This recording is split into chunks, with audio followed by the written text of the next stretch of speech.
आदि में वचन था और वचन परमेश्वर के साथ था और वचन परमेश्वर था। यही आदि में परमेश्वर के साथ था। सब कुछ उसी के द्वारा उत्पन्न हुआ और जो कुछ उत्पन्न हुआ है उसमें से कोई भी वस्तु उसके बिना उत्पन्न नहीं हुई। उसमें जीवन था और ये जीवन मनुष्यों की ज्योति था। ज्योति अंधकार में चमकती है, परंतु अंधकार ने उसे ग्रहण ना किया। वो जगत में था और जगत उसके द्वारा उत्पन्न हुआ, परंतु जगत ने उसे नहीं पहचाना। वो अपने घर आया और उसके अपनों ने ही उसे ग्रहण नहीं किया, परंतु जितनों ने उसे ग्रहण किया उसने उन्हें परमेश्वर की संतान होने का अधिकार दिया, अर्थात उन्हें जो उसके नाम पर विश्वास करते थे। वे ना तो रक्त से, ना शरीर की इच्छा से और ना मनुष्य की इच्छा से उत्पन्न हुए हैं, परंतु परमेश्वर से उत्पन्न हुए हैं। वचन देहधारी हुआ, उसने अनुग्रह और सच्चाई से परिपूर्ण होकर निवास किया। हमने उसकी ऐसी महिमा देखी जैसी पिता के इकलौते पुत्र की महिमा। उसके अनुग्रह की परिपूर्णता से हम सब ने अनुग्रह प्राप्त किया, अर्थात अनुग्रह पर अनुग्रह, क्योंकि व्यवस्था तो मूसा के द्वारा की गई थी, परंतु अनुग्रह और सच्चाई यीशु मसीह के द्वारा पहुंची। परमेश्वर को किसी ने कभी नहीं देखा, परंतु एकमात्र परमेश्वर पुत्र ने जो पिता की गोद में है उसे प्रकट किया। देखकर जहां की हालत को यूं तरस खाया उसने, छोड़कर आसमां को जमीन पर आशियां बनाया उसने। मुंह फेर कर क्यों चला फिर भी ऐ नादान इंसान, तेरी ही खातिर अपने आप को सूली पर चढ़ाया उसने। कुर्बान हो गया वो पापी जहां के खातिर, सूली पे चढ़ गया वो जग के गुनाह के खातिर, जग के गुनाह के खातिर। बख्शी हमें आजादी, कुर्बानी मेरे मसीह की। सुनी जहान है क्या हालत की है मसीह की, कैसे बयां करूं मैं मुसीबत मेरे मसीह की, कैसे बयां करूं मैं मुसीबत मेरे मसीह की। सुनी जहान है क्या हालत की है मसीह की, कैसे बयां करूं मैं मुसीबत मेरे मसीह की, मुसीबत मेरे मसीह की, मुसीबत मेरे मसीह की। Hallelujah, hallelujah. यरूशलेम के निवासियों, परमेश्वर की जय जयकार करो। तुम जो यरूशलेम की मुक्ति की राह देख रहे थे, आनंद मनाओ, आनंद मनाओ, क्योंकि जिसकी राह तुम देख रहे थे वही यीशु मसीह आज पैदा हो गया है।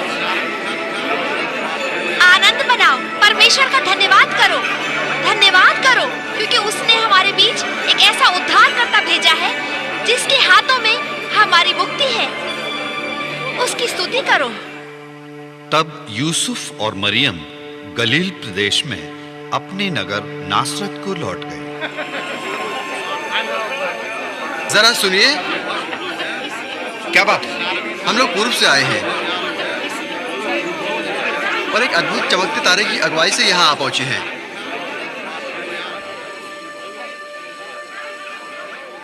हाँ, कि लोग हैं कौन? हम लोग ज्योतिषी हैं। उस तारे में ऐसी कौन सी खास बात है जो आप लोग इतनी दूर से यरूशलेम आए हो? वो तारा ये दर्शाता है कि यहूदियों के राजा का जन्म हो चुका है।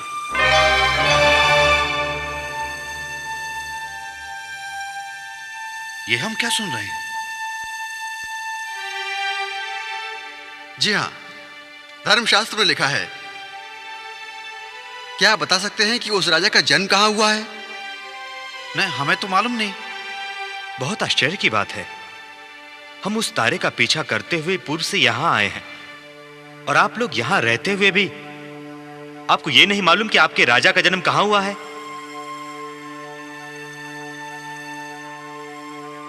हाँ, भविष्यवक्ता को कुछ कहते हुए मैंने ऐसा सुना है। शमौन भी कह रहा था कि उद्धारकर्ता जन्मा है। क्या तुम लोग उसी के बारे में पूछ रहे हो? हाँ हाँ, कहाँ है वो? हम उसी को देखने आए हैं। ये तो मैं नहीं जानता, पर इतना यकीन के साथ कह सकता हूं कि वो लोग मंदिर में थे। उन्हें तो यहां से बहुत देर हो चुकी है। कहाँ?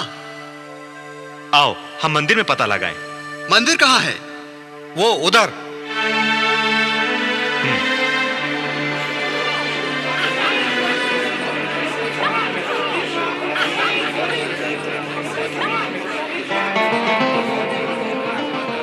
कौन थे वे लोग? पूर्व देश के ज्योतिषी। ज्योतिषी? क्या कह रहे थे? यही कि उन्होंने यहूदियों के राजा का तारा देखा है और उसे ढूंढते हुए यहां आए हैं। यहूदियों के राजा का तारा? यहूदियों के राजा का तारा देखकर यह सूचना तो हेरोदेस को देनी ही चाहिए।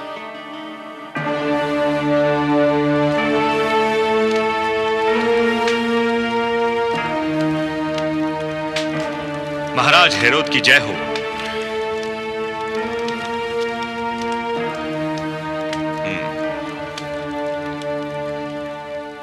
इस समय तुम्हारे यहां आने की वजह? क्षमा याचना महाराज, सूचना अति आवश्यक है जिसे आप तक पहुंचाना आवश्यक समझता हूं। क्या खबर लाए हो? 3 विदेशी पूर्व दिशा से आए हैं। उनके कुछ साथी भी हैं। वे नगर के बाहर ही ठहरे हैं। वे यहूदियों के राजा जिनका जन्म हुआ है उनके बारे में पूछताछ कर रहे थे। तुम क्या कह रहे हो? क्षमा महाराज, ऐसा वे लोग कह रहे हैं। उन्होंने और क्या कहा? वे ये भी कहते हैं कि उन्होंने नए बालक के जन्म का तारा देखा है और वे तारा का पीछा करते करते यहां तक पहुंच चुके हैं।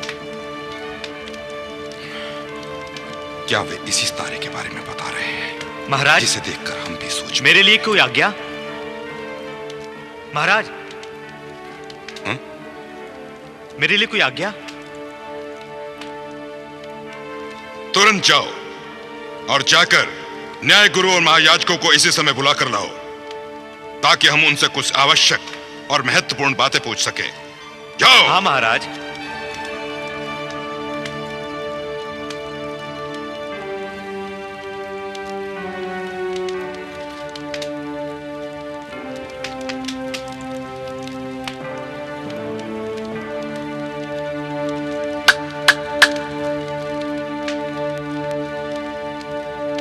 मेरे खास मंत्री को बुलाओ।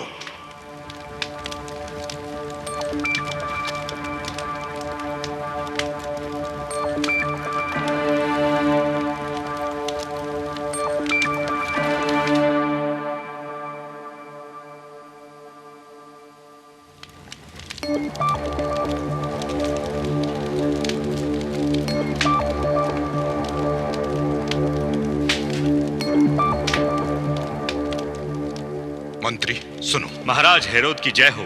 क्षमा याचना महाराज। उन्हें लेकर आओ। हाँ महाराज।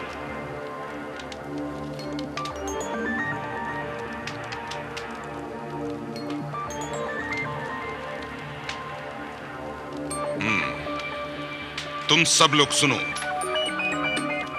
हमने तुम्हें यहां इसलिए बुलाया है क्योंकि हम जानना चाहते हैं कि मसीह के जन्म के बारे में तुम्हारा धर्मशास्त्र क्या कहता है। मसीह का जन्म कहां होना चाहिए? महाराज, यहूदिया के बेतलहम में, क्योंकि भविष्यवक्ता के अनुसार यूं लिखा गया है कि हे बेतलहम जो यहूदा के देश में है, तू किसी रीति से यहूदा के अधिकारियों में सबसे छोटा नहीं है, क्योंकि तुम में से एक अधिपति निकलेगा जो मेरी प्रजा और इज़राइल की रखवाली करेगा। हाँ महाराज। हाँ महाराज। महाराज, केवल आप ही इस बात से इतना चिंतित नहीं हैं, हम भी इस बात से काफी चिंतित हैं। नगर में चारों ओर जो अफवाह हन्ना और शिमोन ने फैलाई है, उसके समाधान में हमें क्या करना चाहिए? क्योंकि नगरवासी इस समाचार से काफी उत्साहित हैं।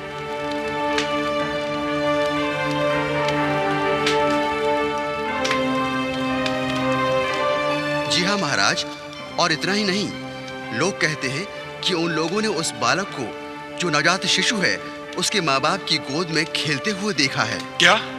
जी हाँ महाराज। वो बालक यरूशलेम में है और मैं तुम्हारा राजा। मुझे अभी पता चल रहा है। कहां है वो बालक? हम तो केवल इतना ही जानते हैं महाराज, वो बालक मंदिर में था, जैसा कि लोग कहते हैं। इसका मतलब ये हुआ कि पर अभी कोई नहीं जानता कि वो बालक कहाँ है। वो अवश्य बैतलहम गए होंगे। तुम जा सकते हो, परंतु सावधान रहना। जो कुछ भी तुम सुनो वो तुरंत हमें सूचित करो।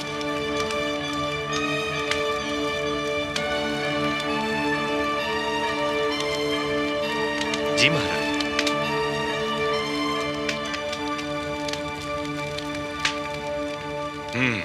तुम क्या समझते हो? जी महाराज, यह संभव हो सकता है कि वे अभी यरूशलेम में ही ठहरे हों, पर आपकी चिंता का कोई कारण नहीं दिखाई देता। मैं सोचता हूं कि आपको नगर में खोज करवानी चाहिए।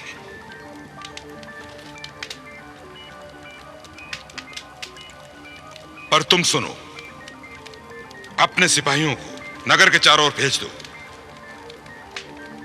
और देखो कि क्या वे अभी तक यहां हैं, और हमें सूचित करो। ठहरिए महाराज, मेरी सलाह से आप उन ज्योतिषियों को निमंत्रण दे करके राज दरबार में बुलाइए और उनसे पूछताछ कीजिए। जहां तक मेरा ख्याल है, वे सिपाहियों से घबराकर कुछ नहीं कह सकेंगे।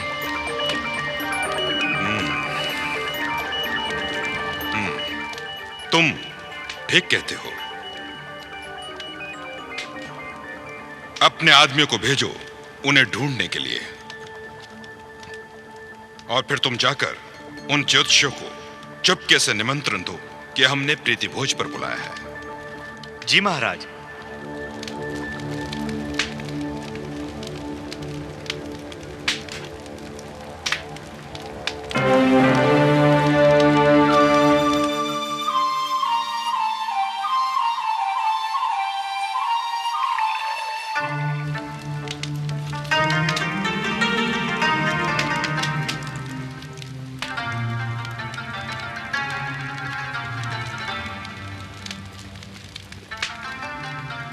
अल्पाहार स्वादिष्ट था। हाँ, बहुत स्वादिष्ट।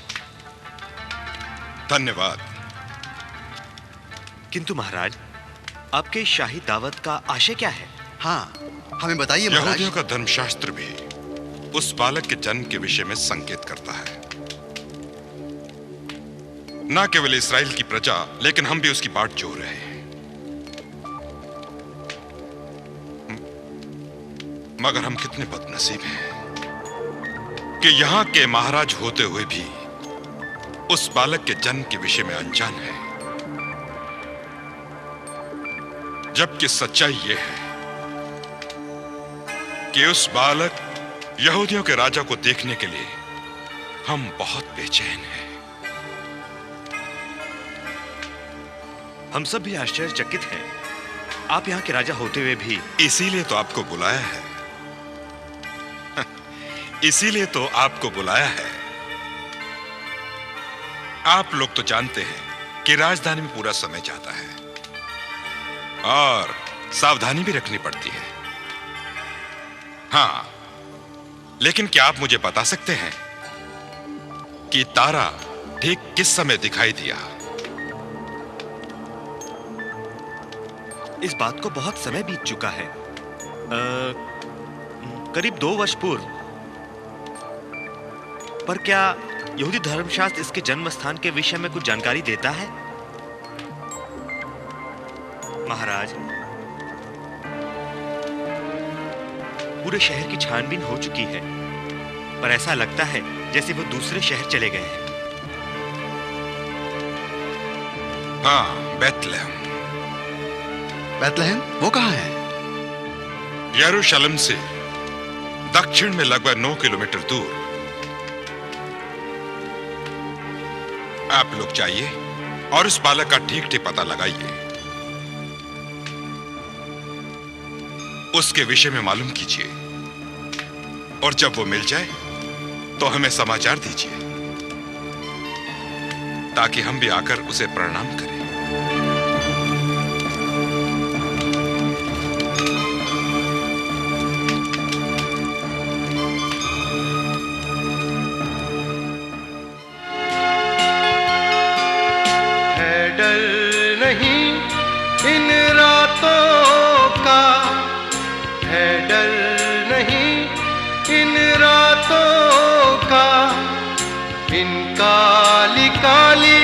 घटाओं का अपनी धुन में चला जा रहा, धीरे धीरे बढ़ चला।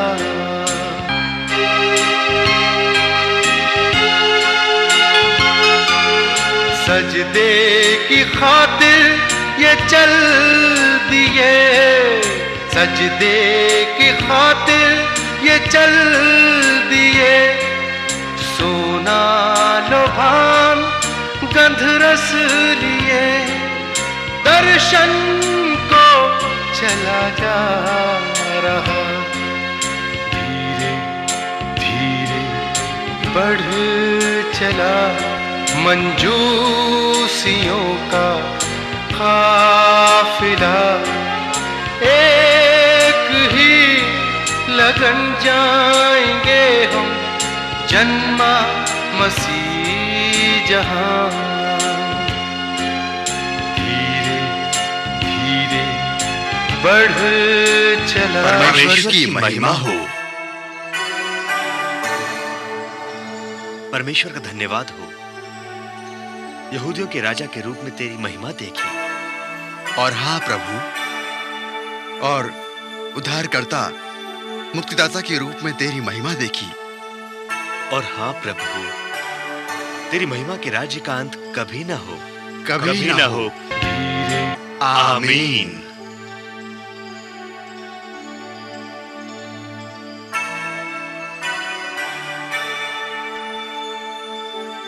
ये क्या है? परमेश्वर के चरणों में मेरी ये छोटी सी भेंट, सोना। हमारे उद्धारकर्ता के चरणों में तुच्छ भेंट, लोबान।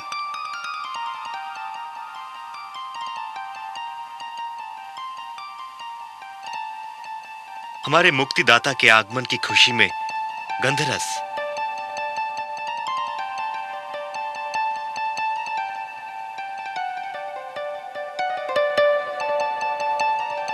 परमेश्वर का धन्यवाद हो, अपनी मंजिल पर पहुंच गए। हाँ, उसकी स्तुति हो, उसका अनुग्रह हम पर सदा रहे।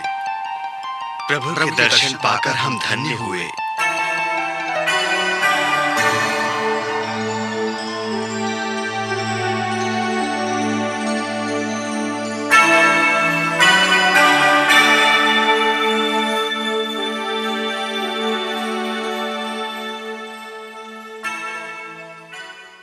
ये तारा कहां गायब हो गया? कहीं दिख नहीं रहा।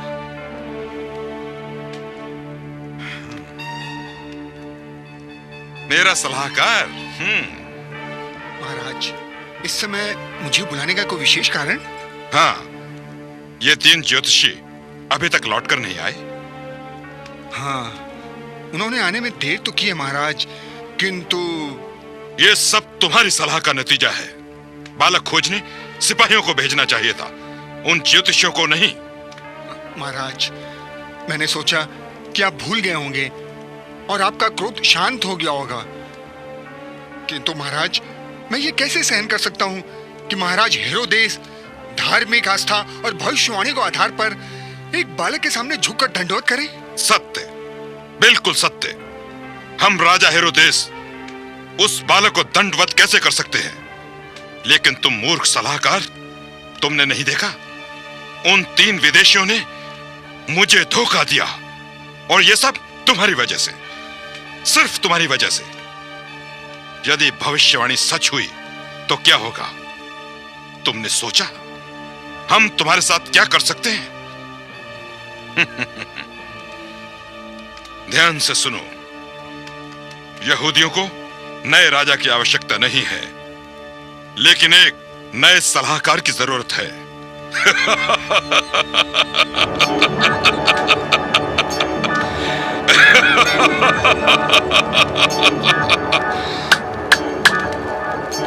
सेना नायक को बुलाओ।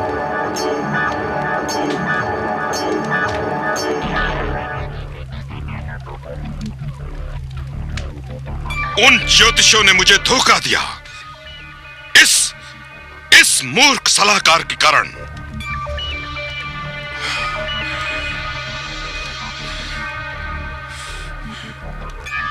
उनके बताए हुए समय के अनुसार लगभग 2 वर्ष पहले उन्होंने तारा देखा था। हमारी आज्ञा लो, बेथलेहम और उसके पास के नगरों में जन्मे 2 वर्ष और उससे छोटे बालकों को मरवा डालो, सब बालकों को मरवा डालो।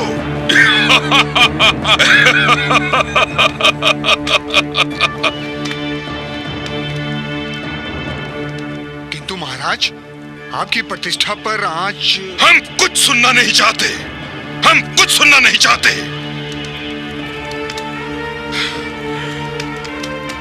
हम कभी सुनना नहीं चाहेंगे कि हमारे सिंहासन पर कोई दूसरा राजा बैठे।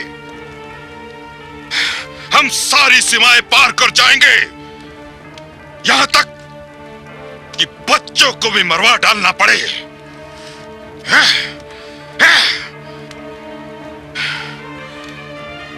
हम चाहते हैं कि यह काम कल सबसे पहले किया जाए।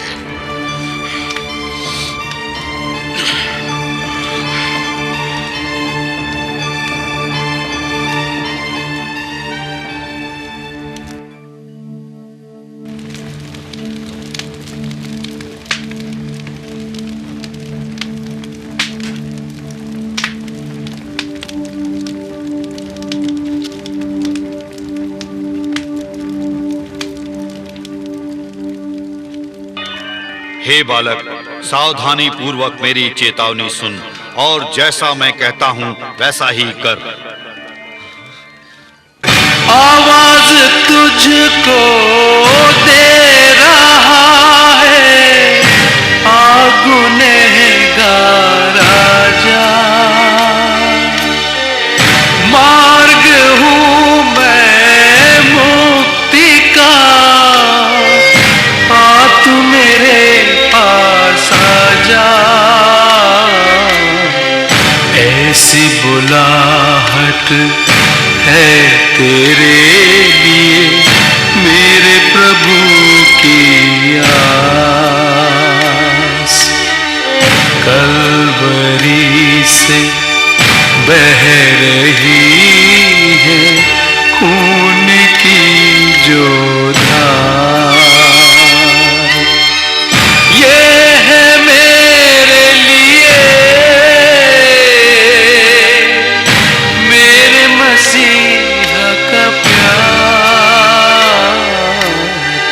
कलवरी से बह रही है खून की जो धार।